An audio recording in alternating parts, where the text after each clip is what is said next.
खास करके होलकर साम्राज्य के अंतर्गत आने वाले मध्य प्रदेश की धरती पे पधारे।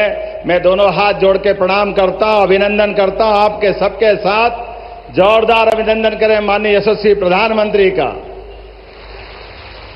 इस मंच पर ही मौजूद हमारे माननीय राज्यपाल श्रीमान मंगूभाई पटेल साहब, उप मुख्यमंत्री माननीय जगदीश देवड़ा जी, उप मुख्यमंत्री माननीय राजेंद्र शुक्ला जी, माननीय सांसद श्रीमान विष्णुदत्त शर्मा जी, माननीय मंत्री भारत सरकार श्रीमती सावित्री ठाकुर जी, माननीय मंत्री प्रहलाद पटेल जी, माननीय मंत्री चेतन कश्यप जी, माननीय मंत्री संपत्या उइके जी, मंचस्थ सभी अतिथिगण और खासकर आज लोक माता अहिल्याबाई का महिला सशक्तिकरण के आधार पर उनका जन्म जयंती मनाने का जो निर्णय किया है, मैं अभिभूत हूं।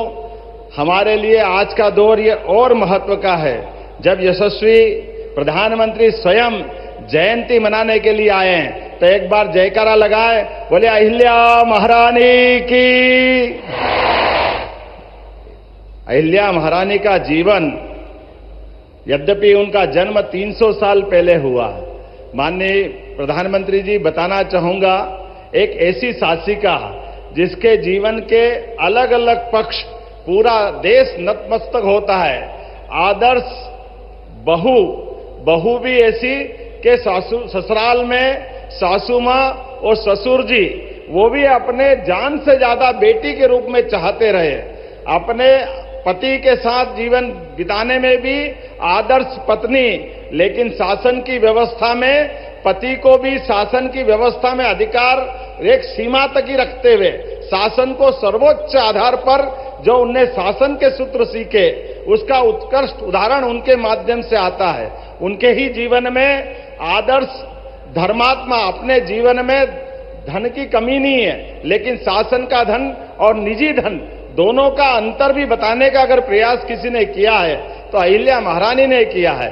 मैं अहिल्या महारानी के जीवन के इतने पक्षों पे बात कर सकता हूं, लेकिन मैं विस्तार से नहीं कहूंगा।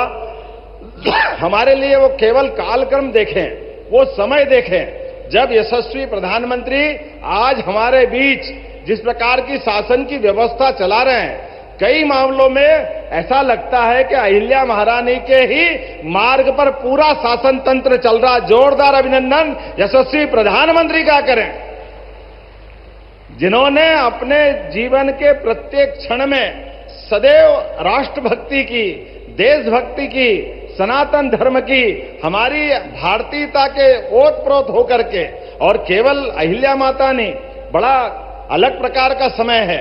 हमारा विगत 500 साल का समय देखें मध्य प्रदेश में तो हमारे यहां नारी स्वातंत्र का, शासक का, रानी दुर्गावती अकबर की सेना से टक्कर लेते हुए हमारी बहनों की शासन की व्यवस्था में किस प्रकार से शासन चलाया जाता है। गोंडवानी की रानी, उनका अपना अलग से 52 बार और 3 बार अकबर को धूल चटाने का काम किसी ने किया है तो गोंडवाना की रानी ने किया है। रानी अवंतीबाई, रानी दुर्गावती, अहिल्या माता, ये लंबी श्रृंखला है जो हमारे यहां पर अंग्रेजों से, मुगलों से सबसे टक्कर लेते हुए राष्ट्र की अस्मिता के साथ समझौता नहीं करते हुए, और आजादी के बाद भी राजमाता सिंधिया, जिनके कारण से हम जानते हैं कि संविध सरकार विचारों से टकराव के आधार पर अहिल्या माता के समान हमारी राजमाता जी ने भी पूरा जीवन इस भारत माता की जय के लिए, आपातकाल जैसा कष्ट का काल भी उनने जेल जाना पसंद किया, लेकिन उनने झुकना पसंद नहीं किया। मैं आपके लिए और धन्यवाद देना चाहूंगा माननीय प्रधानमंत्री जी, आपने मध्य प्रदेश को गौरवान्वित किया है। हमारी अपनी सुमित्रा ताई, हमारी इंदौर की सांसद, देश के अंदर, दुनिया के अंदर सबसे बड़ी लोकतंत्र की सबसे बड़ा मंदिर हमारा न्यायपालिका, खास करके हमारी संसद की सभापति का अगर आपने निर्णय लिया, मैं आपका अभिनंदन करता हूं, जोरदार अभिनंदन करें हमारे अपने प्रदेश को गौरवान्वित करते हुए। और एक बार नहीं, आज देश के ऊपर सर्वोच्च पद पर भी हमारी आदिवासी बहन महामहिम द्रौपदी मुर्मू जी को राष्ट्रपति के रूप में भी अगर किसी ने गौरवान्वित किया है तो यह आपका ही अपना यश हो सकता है, यह बहनों के प्रति आपकी भावना हो सकती है। मैं आज के इस अवसर पर जब अपने प्रदेश की तरफ से देखता हूं तो आपने अपने इस शासनकाल के अंदर जो विकास के कारवां का नया मुकाम हासिल किया है, लेकिन विकास 2014 के बाद से 2025 तक विकास के मामले में भारत आज चौथी अर्थव्यवस्था बना है। ये हमारे लिए सौभाग्य की बात है। जोरदार अभिनंदन करें। जापान को पीछे छोड़ते हुए भारत कहां पहुंचा है, लेकिन सुरक्षा के लिए भी उतनी सतर्कता के साथ हमारी बहन बेटियों के सुहाग की तरफ, सिंदूर की तरफ कोई देखे तो सुरक्षा में भी सतर्कता रखते हुए जिस प्रकार से आपने आतंकवादियों और आतंकवादियों की सरकार को धूल चटाई, जोरदार अभिनंदन करें हमारे यशस्वी प्रधानमंत्री का। पूरा देश रोमांचित है, पूरा देश वंदन कर रहा, अभिनंदन कर रहा आपका। हमारा आज अहिल्या माता का जन्म जयंती मनाना सच्चे अर्थों में सार्थक हो रहा है। पूरे साल हमने अलग अलग कार्यक्रम किए हैं, लेकिन अहिल्या माता ने भी जिस प्रकार से देश और धर्म की रक्षा के लिए अपना पूरा जीवन जिया, उसी प्रकार से यशस्वी प्रधानमंत्री भी देश की सीमाओं पर आतंकवादियों द्वारा किए गए घटनाक्रम का बहन बेटियों के साथ जिस प्रकार से उनके अपने सुहाग पर सिंदूर पे हाथ डालने का प्रयास किया, आपने घर में घुस के उनको ठिकाने लगाने का काम किया है, ये हमारे लिए अत्यंत गर्व की बात है। मैं पुनः मध्य प्रदेश सरकार की ओर से नारी कल्याण के कई सारे काम चल रहे हैं, लेकिन आज हमारे लिए तो केवल आपको सुनने का समय है।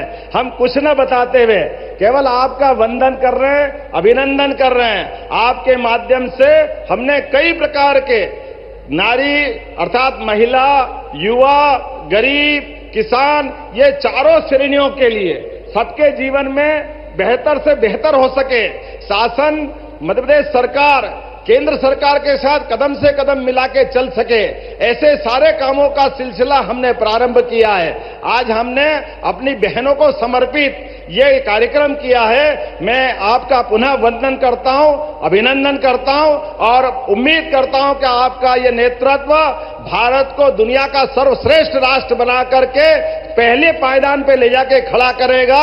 इस उम्मीद के साथ एक बार फिर आपका वंदन करता, अभिनंदन करता हूं।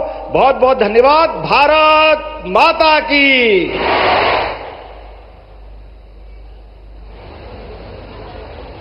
बहुत बहुत धन्यवाद माननीय मुख्यमंत्री जी। नारी सहभागिता के साथ जो एक समावेशी विकास आप कर रहे हैं, उसके लिए आपका बहुत बहुत धन्यवाद। दिव्य सज्जनों, देवी अहिल्याबाई होलकर जी की स्मृति में मध्य प्रदेश शासन के संस्कृति विभाग द्वारा वर्ष 96-97 में राष्ट्रीय देवी अहिल्याबाई सम्मान की स्थापना की गई थी। ये सम्मान उन महिला प्रतिभाओं को प्रदान किया जाता है जो समाज, संस्कृति, कला, साहित्य, शिक्षा, महिला सशक्तिकरण और जन कल्याण जैसे क्षेत्रों में उत्कृष्ट योगदान दे रही हैं।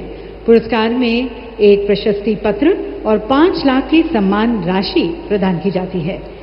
वर्ष 2024 का दिव्य सज्जनों ये प्रतिष्ठित सम्मान दिया जा रहा है छत्तीसगढ़ के बस्तर कोंडागांव क्षेत्र से आने वाली जनजातीय महिला कलाकार डॉक्टर जयमती कश्यप को। माननीय प्रधानमंत्री जी से निवेदन है कि आप डॉक्टर कश्यप को ये पुरस्कार प्रदान कर सम्मानित करें और डॉक्टर कश्यप अपनी पारंपरिक वेशभूषा में हमारे साथ यहाँ पर मंच पर डॉक्टर जयमती कश्यप देवी सज्जनों बस्तर अंचल की जनजातीय महिला कलाकार हैं। आप गोंडी साहित्य एवं व्याकरण की रचनाकार होने के साथ साथ जनजातीय कला परंपरा और सामाजिक परंपराओं की अध्येता हैं। आप गोंडी गीतों का गायन और काव्य की प्रस्तुतियां करती आई हैं। देवी सज्जनों, अब मंच पर मैं आमंत्रित करती हूं भारत सरकार के संस्कृति मंत्रालय के सचिव महोदय आदरणीय श्री विवेक अग्रवाल जी को, और उनसे निवेदन है कि आप माननीय प्रधानमंत्री जी को स्मारक डाक टिकट विमोचन के लिए प्रस्तुत करें।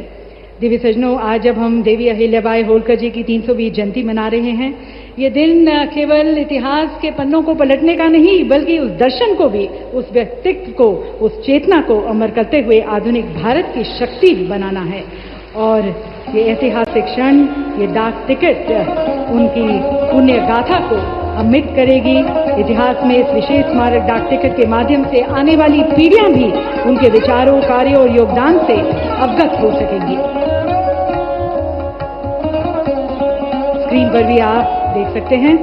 और अब सचिव संस्कृति मंत्रालय श्री विवेक अग्रवाल जी को मैं पुनः आमंत्रित करती हूं। उनसे निवेदन है कि माननीय प्रधानमंत्री जी को स्मारक सिक्का विमोचन के लिए आप प्रस्तुत करें। देवी सजनों, देवी अहिल्याबाई जी की 300वीं जयंती पर यह 300 रुपए का सिक्का संस्कृति मंत्रालय भारत सरकार द्वारा जारी किया जा रहा है। इस सिक्के के मुख्य भाग पर मध्य में अशोक स्तंभ का शीर्ष है और नीचे सत्यमेव जयते लिखा है और पृष्ठ भाग के मध्य में देवी अहिल्याबाई का चित्र बना है। माननीय प्रधानमंत्री जी स्मारक टिकट और इसके साथ साथ स्मारक सिक्का का जारी करते हुए, देवी सजनों, माननीय प्रधानमंत्री जी ने हमेशा से कहा है, विकसित भारत के लिए विरासत भी, विकास भी, प्रगति भी, प्रकृति भी, और इन दोनों का समावेश करते हुए मध्य प्रदेश के समग्र और सतत विकास की दिशा में आज माननीय प्रधानमंत्री जी के कर कमलों द्वारा 3 नई परियोजनाओं का लोकार्पण व शिलान्यास किया जाएगा। सबसे पहली परियोजना है अटल ग्राम सुशासन। देवी सज्जनों, माननीय बताना चाहेंगे कि प्रधानमंत्री जी आपके द्वारा 25 दिसंबर 2024 को 1153 नवीन पंचायत भवन हेतु भूमि पूजन किया गया और अब इसी कार्यक्रम को आगे बढ़ाते हुए प्रधानमंत्री जी आपसे अनुरोध है कि कृपया रिमोट का बटन दबाकर 1271 अटल ग्राम सुशासन भवनों की आप आधारशिला रखें।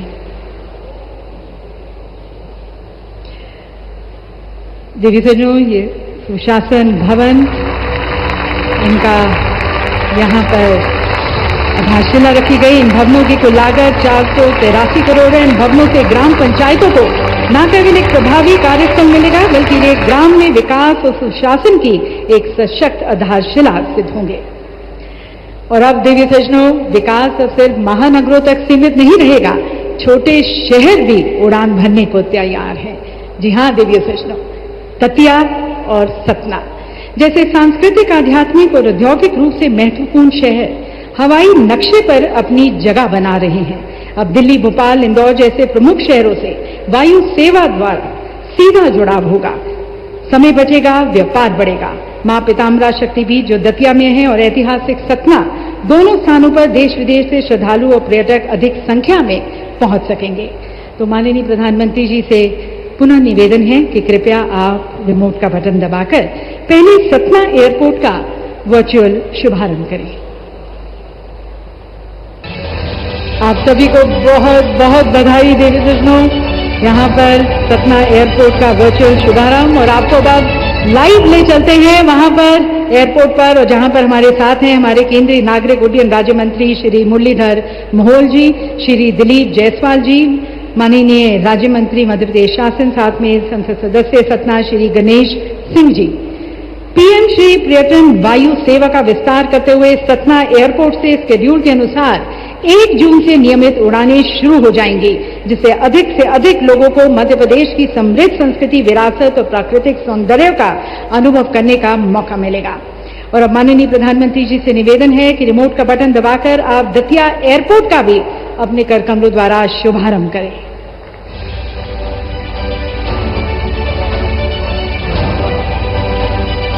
और अब आपको ले चलते हैं लाइव दतिया एयरपोर्ट पर, जहां पर हमारे साथ हैं हमारे केंद्रीय नागरिक उड्डयन मंत्री श्री के राम मोहन नायडू जी, राज्य सरकार के कृषि मंत्री श्री अडेल सिंह कंचाना जी, मध्य प्रदेश के पूर्व गृह मंत्री श्री नरोत्तम मिश्रा जी तथा संसद सदस्य भिंड श्रीमती संध्या राय जी। इस दतिया एयरपोर्ट के आने से दतिया को एक उभरते हुए टूरिज्म हब के रूप में पहचान मिलेगी। देवी सज्जनों, मध्य प्रदेश की आर्थिक राजधानी इंदौर अब मेट्रो की गति से आगे बढ़ेगी। आज हमारे मध्य प्रदेश को पहली मेट्रो रेल सेवा मिलने जा रही है। इसका संपूर्ण कॉरिडोर 31.32 किलोमीटर है, जिसमें 28 स्टेशन शामिल हैं और कुल लागत लगभग 7,500 करोड़ रुपए है। आज माननीय प्रधानमंत्री जी के द्वारा 1,520 करोड़ रुपए की लागत से लगभग 6 किलोमीटर के इंदौर मेट्रो सुपर प्राथमिकता कॉरिडोर, जिसमें 5 स्टेशन शामिल हैं, उसका आमजन के लिए शुभारंभ किया जाएगा। माननीय प्रधानमंत्री जी से निवेदन है कि आप अपने कर कमलों द्वारा एक बार पुनः रिमोट का बटन दबाकर इंदौर मेट्रो का प्रधानमंत्री जी लोकार्पण करें।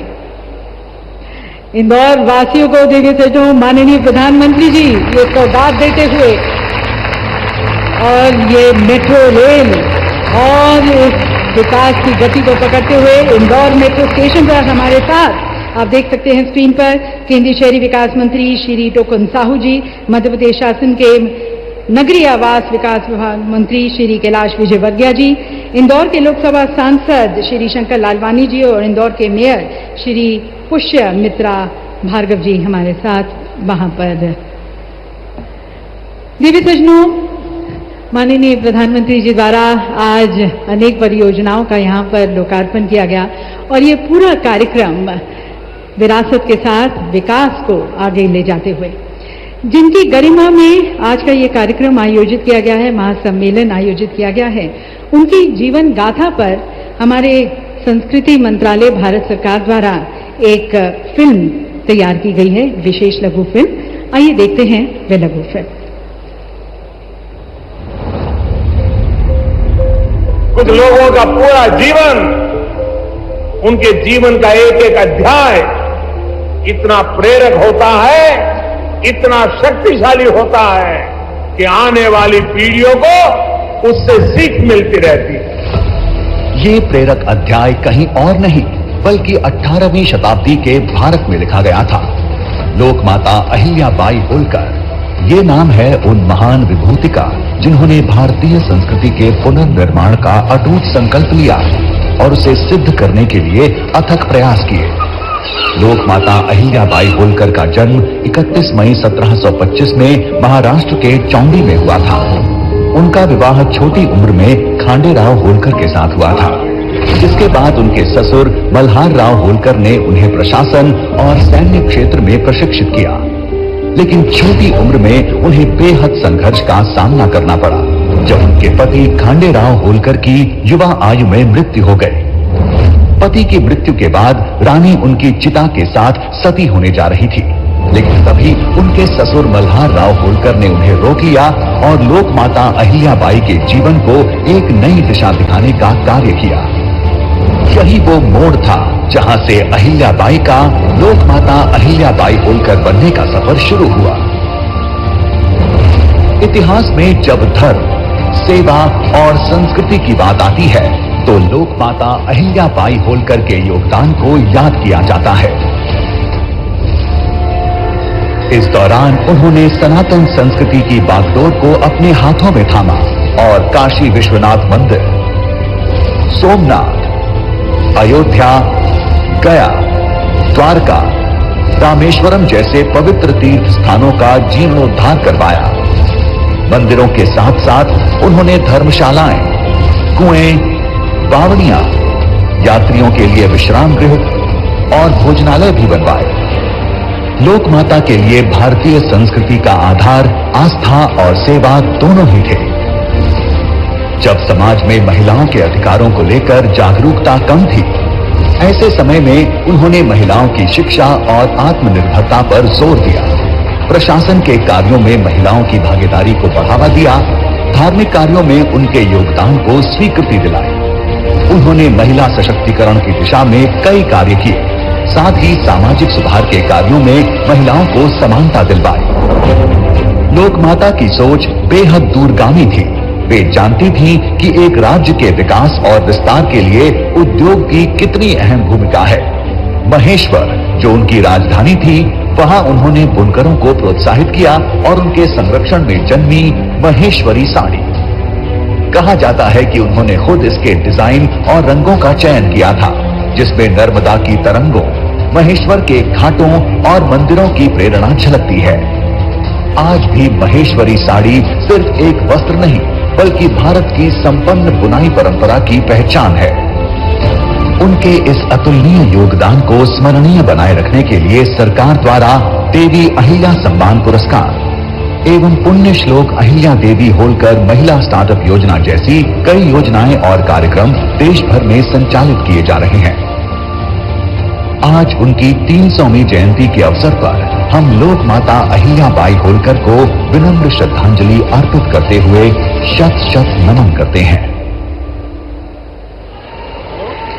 देवी सज्जनों, इस शूरवीर विभूति के सम्मान में आज का ये महासम्मेलन आयोजित किया गया और इस पर माननीय प्रधानमंत्री जी द्वारा अनेक जन कल्याण की योजनाओं का आज लोकार्पण किया गया। ये भी दृश्य है जहां भविष्य की बुनियाद प्रधानमंत्री जी द्वारा संस्कारों की छाया में रखी गई और यही वो दृष्टि है देवी सज्जनों जो बताती है जब संस्कृति की चेतना आधुनिकता की गति के साथ आगे बढ़ती है तब राष्ट्र निर्माण का एक नया अध्याय लिखा जाता है। तो आइए इस नए अध्याय के रचनाकार, भारत की यश गाथा के रचनाकार अपने प्रिय प्रधानमंत्री जी को आमंत्रित करते हैं। उनके संबोधन के लिए लहराते हुए अपने तिरंगे के साथ आप सभी की तालियों के बीच में माननीय प्रधानमंत्री जी से निवेदन है आप हमारा मार्गदर्शन करें, हमें अपना आशीर्वाद दें।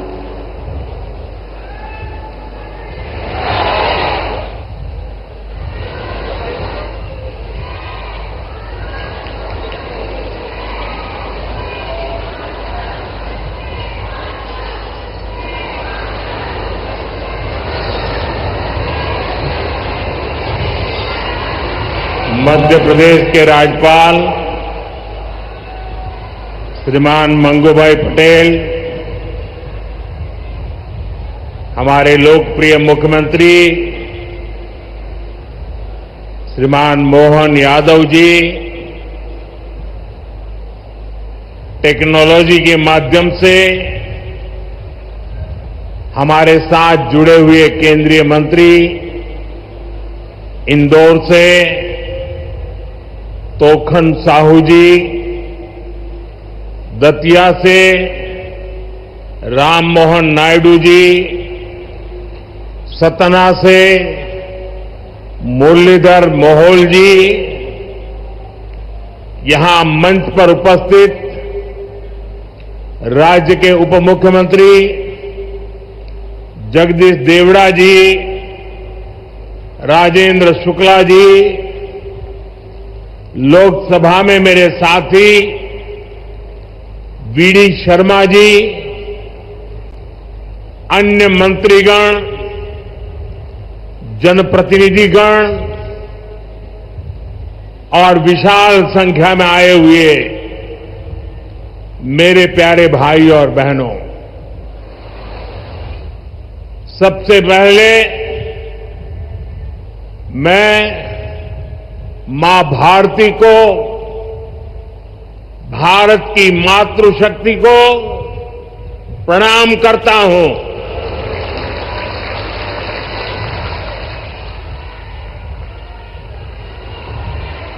आज यहां इतनी बड़ी संख्या में माताएं, बहनें, बेटियां हमें आशीर्वाद देने आई है। मैं आप सभी बहनों के दर्शन पाकर धन्य हो गया हूं।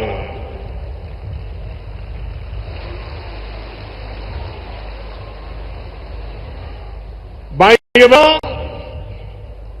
आज लोकमाता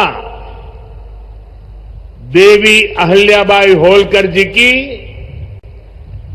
300वीं जन्म जयंती है। 140 करोड़ भारतीयों के लिए ये अवसर प्रेरणा का है। राष्ट्र निर्माण के लिए हो रहे भगीरथ प्रयासों में अपना योगदान देने का है। देवी अहिल्याबाई कहती थी कि शासन का सही अर्थ जनता की सेवा करना और उनके जीवन में सुधार लाना होता है। आज का कार्यक्रम उनकी इस सोच को आगे बढ़ाता है। आज इंदौर मेट्रो की शुरुआत हुई है। दतिया और सतना भी अब हवाई सेवा से जुड़ गए हैं। ये सभी प्रोजेक्ट मध्य प्रदेश में सुविधाएं बढ़ाएंगे, विकास को गति देंगे और रोजगार के अनेक नए अवसर बनाएंगे। मैं आज इस पवित्र दिवस पर विकास के इन सारे कामों के लिए आप सबको, पूरे मध्य प्रदेश को बहुत बहुत बधाई देता हूं। साथियों, लोक माता देवी अहिल्याबाई होलकर, ये नाम सुनते ही मन में श्रद्धा का भाव उमड़ पड़ता है। उनके महान व्यक्तित्व के बारे में बोलने के लिए शब्द कम पड़ जाते हैं। देवी अहिल्याबाई प्रतीक है कि जब इच्छा शक्ति होती है,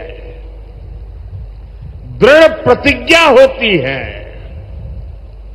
तो परिस्थितियां कितने ही विपरीत क्यों न हो,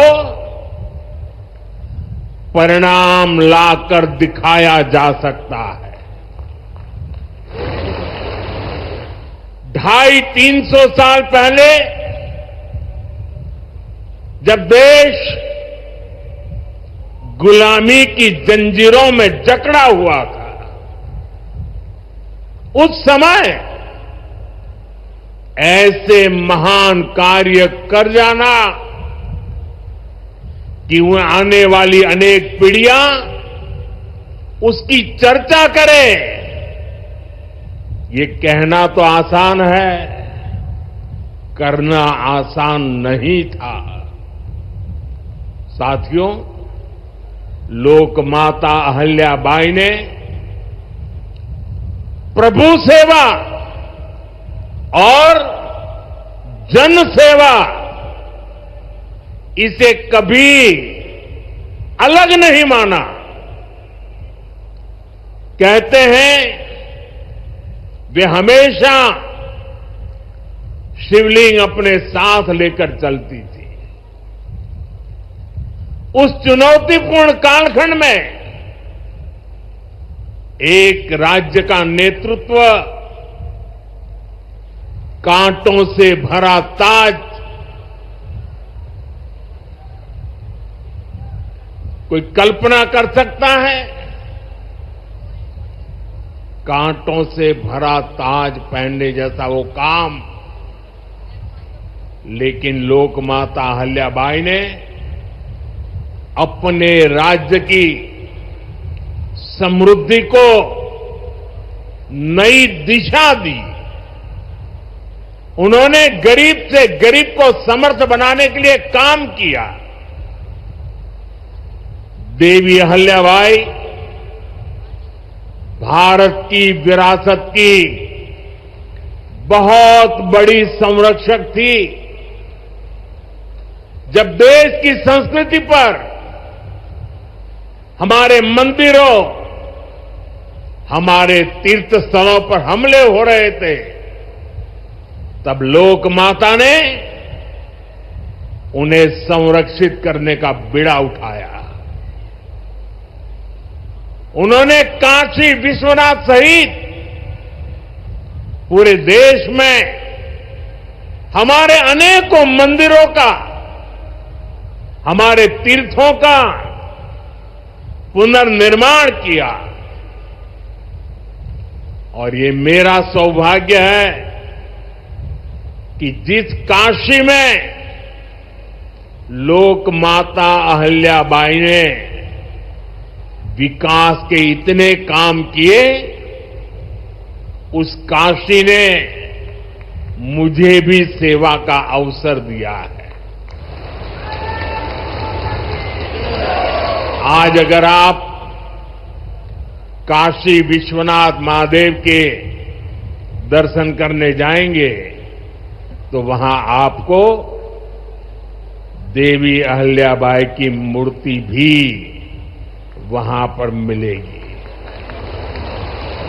साथियों, माता अहिल्याबाई ने गवर्नेंस का एक ऐसा उत्तम मॉडल अपनाया जिसमें गरीबों और वंचितों को सबसे ज्यादा प्राथमिकता दी गई।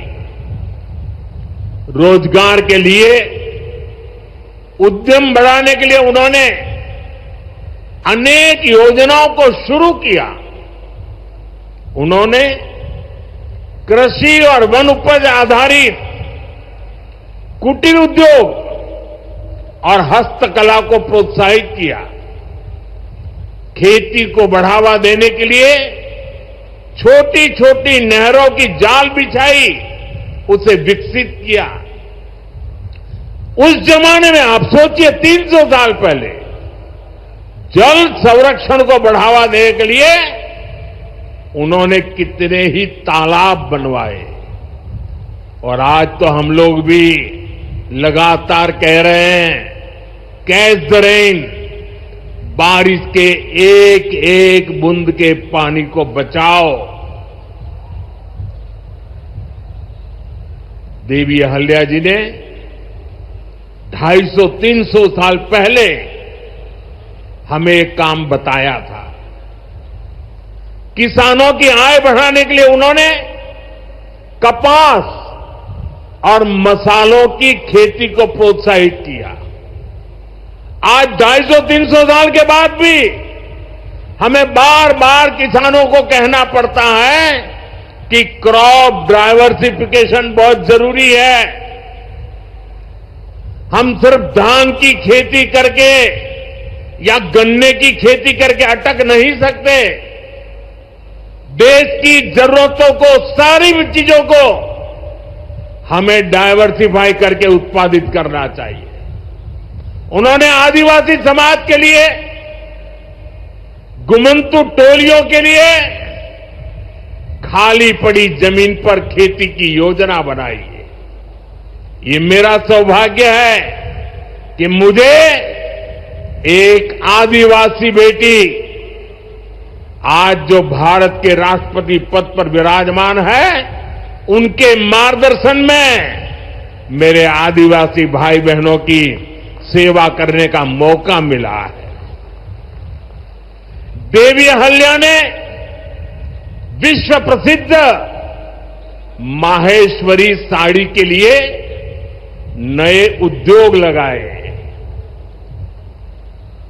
और बहुत कम लोगों को पता होगा कि देवी अहिल्या जी हुनर की पारखी थी और वो जूनागढ़ से, गुजरात में जूनागढ़ से कुछ परिवारों को माहेश्वर लाई और उनको साथ जोड़ करके आज से 250-300 साल पहले ये माहेश्वरी साड़ी का काम आगे बढ़ाया, जो आज भी अनेक परिवारों का वो गहना बन गया है और जिससे हमारे बुनकरों को बहुत फायदा हुआ। साथियों, देवी अहिल्याबाई को कई बड़े सामाजिक सुधारों के लिए भी हमेशा याद रखा जाएगा। आज अगर बेटियों की शादी की उम्र की चर्चा करें तो हमारे देश में कुछ लोगों को सेक्युलरिज्म खतरे में दिखता है। उनको लगता है ये हमारे धर्म के खिलाफ है। ये देवी अहल्या जी देखिए, मातृशक्ति के गौरव के लिए उस जमाने में बेटियों की शादी की उम्र के विषय में सोचती थी। उनकी खुद की शादी छोटी उम्र में हुई थी, लेकिन उनको सब पता था कि बेटियों के विकास के लिए कौन सा रास्ता होना चाहिए। ये देवी अहल्या जी थी, उन्होंने महिलाओं का भी संपत्ति में अधिकार हो, जिन स्त्रियों के प्रति की असमय मृत्यु हो गई हो वो फिर विवाह कर सके। उस कालखंड में ये बातें करना भी बहुत मुश्किल होता था, लेकिन देवी अहल्याबाई ने इन समाज सुधारों को भरपूर समर्थन दिया। उन्होंने मालवा की सेना में महिलाओं की एक विशेष टुकड़ी भी बनाई थी। ये पश्चिम की दुनिया के लोगों को पता नहीं है, हमें कोसते रहते हैं। हमारी माताओं बहनों के अधिकारों के नाम पर हमें नीचा दिखाने की कोशिश करते हैं। 250-300 साल पहले हमारे देश में सेना में महिलाओं का होना, साथियों, महिला सुरक्षा के लिए उन्होंने गांवों में नारी सुरक्षा टोलियां ये भी बनाने का काम किया था। यानी माता अहल्याबाई राष्ट्र निर्माण में हमारी नारी शक्ति के अमूल्य योगदान का प्रतीक है। मैं समाज में इतना बड़ा परिवर्तन लाने वाली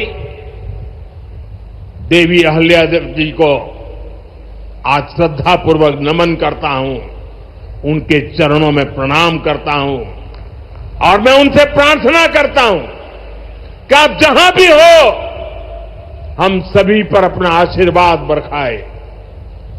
साथियों, देवी अहल्या का एक प्रेरक कथन है जो हम कभी भूल नहीं सकते, और उस कथन का अगर मोटे मोटे शब्दों में मैं कहूं तो उसका भाव यही था कि जो कुछ भी हमें मिला है जनता द्वारा दिया ऋण है, जिसे हमें चुकाना है। आज हमारी सरकार लोकमाता अहल्याबाई के इन्हीं मूल्यों पर चलते हुए काम कर रही है। नागरिक देवो भव, ये आज गवर्नेंस का मंत्र है। हमारी सरकार विमेन लेड डेवलपमेंट के विजन को विकास की धुरी बना रही है। सरकार के हर बड़ी योजना के केंद्र में माताएं, बहनें, बेटियां हैं। आप भी जानती हैं, गरीबों के लिए 4 करोड़ घर बनाए जा चुके हैं और इनमें से अधिकतर घर हमारी माताओं बहनों के नाम पर है। अब मालिकाना हक मेरी माताओं बहनों को दिया है। इनमें से ज्यादातर महिलाएं ऐसी हैं जिनके नाम पहली बार कोई संपत्ति दर्ज हुई है, यानी देश की करोड़ों बहनें पहली बार घर की मालकिन बनी है। साथियों, आज सरकार हर घर तक नल से जल पहुंचा रही है ताकि हमारी माताओं बहनों को असुविधा ना हो, बेटियां अपनी पढ़ाई में ध्यान दे सके। करोड़ों बहनों के पास पहले बिजली, एलपीजी गैस और टॉयलेट जैसी सुविधाएं भी नहीं थी। ये सुविधाएं भी हमारी सरकार ने पहुंचाई। और ये सिर्फ सुविधाएं नहीं है, ये माताओं बहनों के सम्मान का हमारी तरफ से एक नम्र प्रयास है। इससे गांव की गरीब परिवारों की माताओं बहनों के जीवन से अनेक मुश्किलें कम हुई है। साथियों, पहले माताएं बहनें अपनी बीमारियां छुपाने पर मजबूर थी। गर्भावस्था के दौरान अस्पताल जाने से बचती थी। उनको लगता था कि इससे परिवार पर बोझ पड़ेगा और इसलिए वो दर्द सहती थी, लेकिन परिवार में किसी को बताती नहीं थी। आयुष्मान भारत योजना ने उनकी इस चिंता को भी खत्म किया है। अब वो भी अस्पताल में 5 लाख रुपए तक का मुफ्त इलाज करा सकती है। साथियों, महिलाओं के लिए पढ़ाई और दवाई के साथ ही जो बहुत जरूरी चीज है वो कमाई भी है। जब महिला की अपनी आय होती है तो घर में उसका स्वाभिमान और बढ़ जाता है, घर के निर्णयों में उसकी सहभागिता और बढ़ जाती है। बीते 11 वर्षों में हमारी सरकार ने देश की महिलाओं को आर्थिक रूप से सशक्त करने के लिए निरंतर काम किया है। आप कल्पना कर सकते हैं, 2014 से पहले आपने मुझे सेवा करने का मौका दिया, उसके पहले 30 करोड़ से ज्यादा बहनें ऐसी थी जिनका कोई बैंक खाता ही नहीं था। हमारी सरकार ने इन सभी के बैंक में जन धन खाते खुलवाए।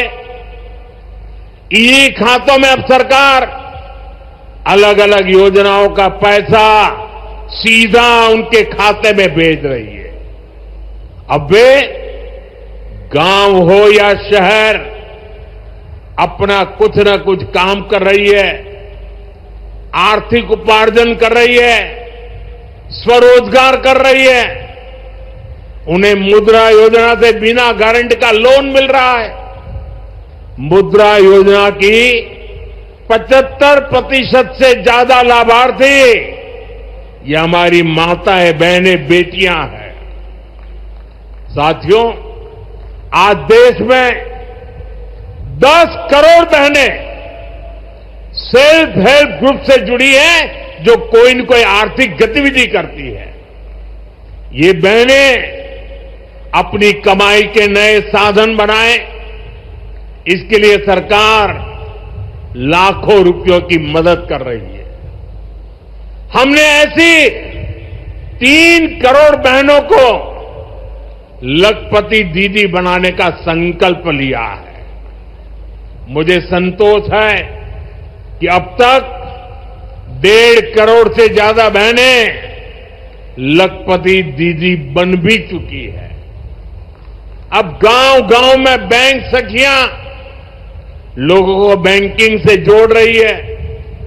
सरकार ने बीमा सखियां बनाने का अभियान भी शुरू किया है। हमारी बहनें बेटियां अब देश को बीमा की सुरक्षा देने में बहुत बड़ी भूमिका निभा रही है। साथियों, एक समय था जब नई टेक्नोलॉजी आती थी तो उससे महिलाओं को दूर रखा जाता था। हमारा देश आज उस दौर को भी पीछे छोड़ रहा है। आज सरकार का प्रयास है कि आधुनिक टेक्नोलॉजी में भी हमारी बहनें, हमारी बेटियां आगे बढ़कर के नेतृत्व दें। अब जैसे आज खेती में ड्रोन क्रांति आ रही है, इसको हमारी गांव की बहनें ही नेतृत्व दे रही है। नमो ड्रोन दीदी अभियान से गांव की बहनों का हौसला बढ़ रहा है, उनकी कमाई बढ़ रही है और गांव में उनकी एक नई पहचान बन रही है। साथियों, आज बहुत बड़ी संख्या में हमारी बेटियां वैज्ञानिक बन रही है, डॉक्टर, इंजीनियर और पायलट बन रही है।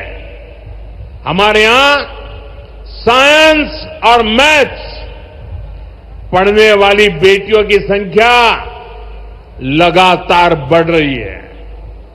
आज जितने भी हमारे बड़े स्पेस मिशन हैं, उनमें बड़ी संख्या में वैज्ञानिक के नाते हमारी माताएं, बहनें, बेटियां काम कर रही है। चंद्रयान 3 मिशन पूरा देश गौरव कर रहा है।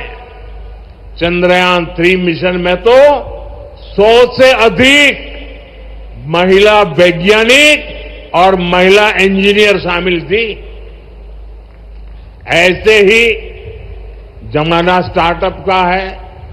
स्टार्टअप के क्षेत्र में भी हमारी बेटियां अद्भुत काम कर रही है। देश में लगभग 45% स्टार्टअप की, उसमें कम से कम एक डायरेक्टर कोई न कोई हमारी बहन है, कोई न कोई हमारी बेटी है, महिला है। और यह संख्या लगातार बढ़ रही है। साथियों, हमारा प्रयास है कि नीति निर्माण में बेटियों की भागीदारी लगातार बढ़े। बीते एक दशक में इसके लिए एक के बाद एक अनेक कदम उठाए गए हैं। हमारी सरकार में पहली बार पूर्णकालिक महिला रक्षा मंत्री बनी। पहली बार देश की वित्त मंत्री एक महिला बनी। पंचायत से लेकर पार्लियामेंट तक महिलाओं की संख्या लगातार बढ़ रही है। इस बार 75 सांसद महिलाएं हैं, लेकिन हमारा प्रयास है कि ये भागीदारी और बढ़े। नारी शक्ति वंदन अधिनियम के पीछे भी यही भावना है। सालों तक इस कानून को रोका गया, लेकिन हमारी सरकार ने इसे पारित करके दिखाया। अब संसद और विधानसभाओं में महिला आरक्षण पक्का हो गया है। कहने का अर्थ ये है कि भाजपा सरकार बहनों, बेटियों को हर स्तर पर, हर क्षेत्र में सशक्त कर रही है। साथियों, भारत संस्कृति और संस्कारों का देश है और सिंदूर ये हमारी परंपरा में नारी शक्ति का प्रतीक है। राम भक्ति में रंगे हनुमान जी भी सिंदूर को ही धारण किए हुए हैं। शक्ति पूजा में हम सिंदूर का अर्पण करते हैं और यही सिंदूर अब भारत के शौर्य का प्रतीक बना है।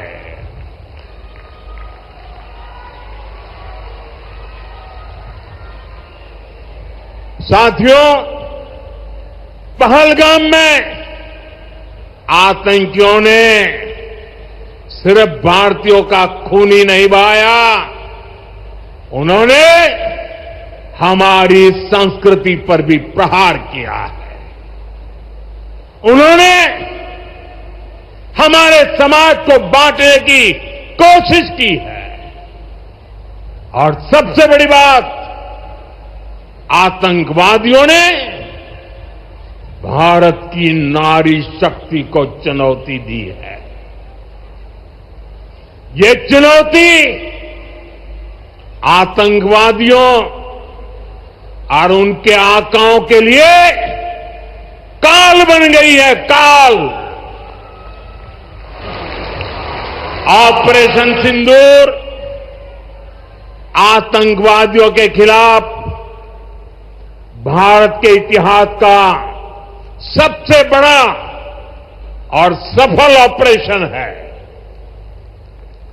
जहां पाकिस्तान की सेना ने सोचा तक नहीं था, वहां आतंकी ठिकानों को हमारी सेना ने मिट्टी में मिला दिया। सैकड़ों किलोमीटर अंदर घुस करके मिट्टी में मिला दिया। ऑपरेशन सिंदूर ने डंके की चोट पर कह दिया है कि आतंकवादियों के जरिए छद्म युद्ध, प्रॉक्सी वॉर नहीं चलेगा। अब घर में घुसकर भी मारेंगे और जो आतंकियों की मदद करेगा उसको भी इसकी भारी कीमत चुकानी पड़ेगी।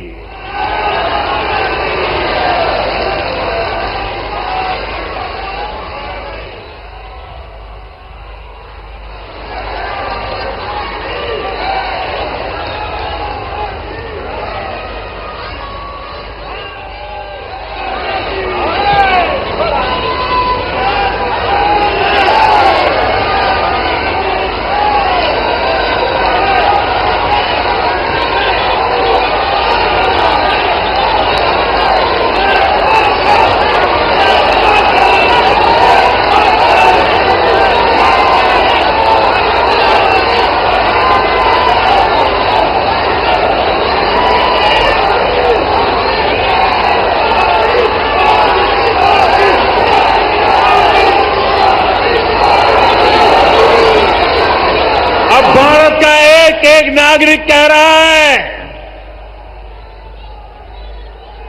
140 करोड़ देशवासियों का बुलंद आवाज कह रहा है, अगर तुम गोली चलाओगे तो मान के चलो गोली का जवाब गोले से दिया जाएगा।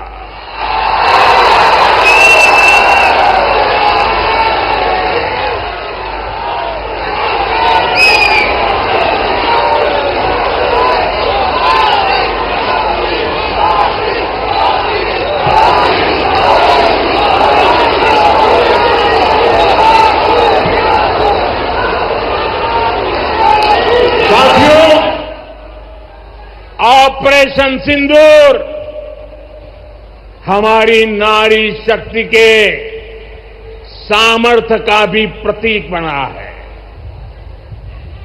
हम सभी जानते हैं कि बीएसएफ का इस ऑपरेशन में कितना बड़ा रोल रहा है। जम्मू से लेकर पंजाब, राजस्थान और गुजरात की सीमा तक बड़ी संख्या में बीएसएफ की हमारी बेटियां मोर्चे पर रही थी, मोर्चा संभाल रही थी। उन्होंने सीमा पार से होने वाली फायरिंग का मुंह तोड़ जवाब दिया। कमांड एंड कंट्रोल सेंटर से लेकर दुश्मनों की पोस्टों को ध्वस्त करने तक बीएसएफ की वीर बेटियों ने अद्भुत शौर्य दिखाया है। साथियों, आज दुनिया राष्ट्र रक्षा में भारत की बेटियों का सामर्थ्य देख रही है। इसके लिए भी बीते दशक में सरकार ने अनेक कदम उठाए हैं। स्कूल से लेकर युद्ध के मैदान तक आज देश अपनी बेटियों के शौर्य पर अभूतपूर्व भरोसा कर रहा है। हमारी सेना ने पहली बार सैनिक स्कूलों के दरवाजे बेटियों के लिए खोले हैं। 2014 से पहले एनसीसी में सिर्फ 25% कैडेट्स ही बेटियां होती थी। आज उनकी संख्या 50% की तरफ आगे बढ़ रही है। कल के दिन देश में एक और नया इतिहास बना है। आज अखबार में देखा होगा आपने, नेशनल डिफेंस एकेडमी यानी एनडीए से महिला कैडेट्स का पहला बैच पास आउट हुआ है। आज सेना, नौसेना और वायुसेना में बेटियां अग्रिम मोर्चे पर तैनात हो रही है। आज फाइटर प्लेन से लेकर आईएनएस विक्रांत युद्धपोत तक विमेन ऑफिसर्स अपनी जांबाजी दिखा रही है। साथियों, हमारी नौसेना की वीर बेटियों के साहस का ताजा उदाहरण भी देश के सामने है। आपको मैं नाविका सागर परिक्रमा के बारे में बताना चाहता हूं। नेवी की 2 वीर बेटियों ने करीब 250 दिन की समुद्री यात्रा पूरी की है। धरती का चक्कर लगाया है। हजारों किलोमीटर की ये यात्रा उन्होंने ऐसी नाव से की जो मोटर से नहीं बल्कि हवा से चलती है। सोचिए, 250 दिन समंदर में, इतने दिनों तक समंदर में रहना, कई कई हफ्ते तक जमीन के दर्शन तक नहीं होना, और ऊपर से समंदर का तूफान कितना तेज होता है मुझे पता है। खराब मौसम, भयानक तूफान, उन्होंने 2 बेटियां, उन्होंने हर मुसीबत को हराया है। ये दिखाता है कि चुनौती कितनी भी बड़ी हो, भारत की बेटियां उस पर विजय पा सकती है।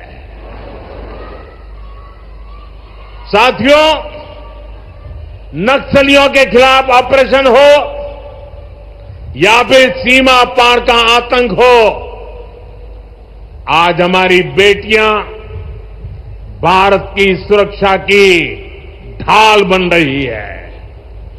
मैं आज देवी अहल्या की इस पवित्र भूमि से देश की नारी शक्ति को फिर से सैल्यूट करता हूं। साथियों, देवी अहल्या ने अपने शासनकाल में विकास के कार्यों के साथ साथ विरासत को भी सहेजा। आज का भारत भी विकास और विरासत दोनों को साथ लेकर चल रहा है। आधुनिक इंफ्रास्ट्रक्चर के निर्माण को देश कैसे गति दे रहे हैं, आज का कार्यक्रम इसका उदाहरण है। आज मध्य प्रदेश को पहली मेट्रो सुविधा मिली है। इंदौर पहले ही स्वच्छता के लिए दुनिया में अपनी पहचान बना चुका है। अब इंदौर की पहचान उसकी मेट्रो से भी होने जा रही है। यहां भोपाल में भी मेट्रो का काम तेजी से चल रहा है। मध्य प्रदेश में रेलवे के क्षेत्र में व्यापक काम हो रहा है। कुछ दिन पहले ही केंद्र सरकार ने रतलाम नागदा रूट को 4 लाइनों में बदलने के लिए स्वीकृति दे दी है। इससे इस क्षेत्र में और ज्यादा ट्रेनें चल पाएगी। भीड़भाड़ कम होगी। केंद्र सरकार ने इंदौर मनमाड़ रेल परियोजना को भी मंजूरी दे दी है। साथियों, आज मध्य प्रदेश के दतिया और सतना भी हवाई यात्रा के नेटवर्क से जुड़ गए हैं। इन दोनों हवाई अड्डों से बुंदेलखंड और विंध्य क्षेत्र में एयर कनेक्टिविटी बेहतर होगी। अब मां पीतांबरा, मां शारदा देवी और पवित्र चित्रकूट धाम के दर्शन करना और सुलभ हो जाएगा। साथियों, आज भारत इतिहास के उस मोड़ पर है जहां हमें अपनी सुरक्षा, अपने सामर्थ्य और अपनी संस्कृति हर स्तर पर काम करना है। हमें अपना परिश्रम बढ़ाना है। इसमें हमारी मातृशक्ति, हमारी माताओं, बहनों, बेटियों की भूमिका बहुत बड़ी है। हमारे सामने लोक माता देवी अहल्याबाई जी की प्रेरणा है। रानी लक्ष्मीबाई, रानी दुर्गावती, रानी कमलापति, अवंतीबाई लोधी, कित्तूर की रानी चेन्नम्मा, रानी गाडिल्यो, वेलू नाचियार, सावित्रीबाई फुले, ऐसे हर नाम हमें गौरव से भर देते हैं। लोक माता अहल्याबाई की ये 300वीं जन्म जयंती हमें निरंतर प्रेरित करती रहे। आने वाली सदियों के लिए हम एक सशक्त भारत की नींव मजबूत करें। इसी कामना के साथ आप सभी को फिर से एक बार बहुत बहुत शुभकामनाएं देता हूं। अपना तिरंगा ऊपर उठा करके मेरे साथ बोलिए, भारत माता की, भारत माता की, भारत माता की, वंदे वंदे वंदे वंदे वंदे वंदे वंदे वंदे वंदे।